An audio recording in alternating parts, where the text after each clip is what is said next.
नमस्कार। मुंबई महानगरपालिकेच्या आगामी निवडणुकीच्या पार्श्वभूमीवर शिवसेना शिंदे गट आणि भाजप यांच्यातील जागा वाटपासाठी गुरुवारी मुंबईत बैठक पार पडली। या बैठकीत एकनाथ शिंदे यांच्या शिवसेनेने 2017 साली जिंकलेल्या 84 जागा आपला दावा सांगितलाय। मात्र भाजपने शिंदे सेनेची ही मागणी सपशेल धुडकावून लावली आहे।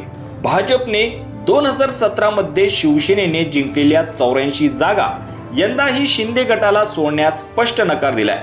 जागा वाटपाच्या पहिल्या बैठकीत भाजपने शिंदे गटाला मुंबईत फक्त 52 जागा देऊ केल्याची चर्चा होती। मात्र कालच्या बैठकीनंतर झालेल्या पत्रकार परिषदेनंतर दोन्ही पक्षांनी ही बाब नाकारली होती। परंतु जागा वाटपात शिंदेच्या शिवसेनेला प्रत्येक जागेसाठी संघर्ष करावा लागत असल्याचं दिसत आहे। जागा वाटपच्या दुसऱ्या बैठकीनंतर शिवसेना शिंदे गट भाजपने 150 जागांवर एकमत झाल्याचं सांगितलं असलं तरी शिवसेनेला हव्या असलेल्या जागा भाजपकडून सोडल्या जाताना दिसत नाहीत। शिवसेनेचे नगरसेवक असलेल्या या जागा न सोडण्यासाठी भाजपने एक नवी थेअरी मांडली आहे। 2017 साली मुंबई महापालिका निवडणुकीत शिवसेनेच्या वतीनं निवडून आलेल्या 84 जागांवर एकनाथ शिंदे यांच्या शिवसेनेकडून दावा करण्यात आला होता।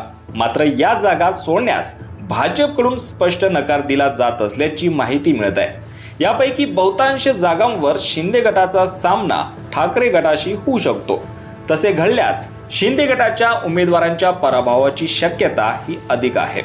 शिंदे आणि ठाकरे थेट लढत झाल्यास महायुतीचे नुकसान होईल। त्यामुळे शिंदे गटाची पूर्ण ताकद असलेल्या जागाच शिवसेनेसाठी सोडण्याची तयारी भाजपने दर्शवली आहे। यावर आता एकनाथ शिंदे काय भूमिका घेतात याकडे सर्वांच्या नजरा लागल्या आहेत। याबाबत तुम्हाला काय वाटतं? तुमची प्रतिक्रिया कॉमेंट सेक्शन मध्ये नक्की कळवा। धन्यवाद।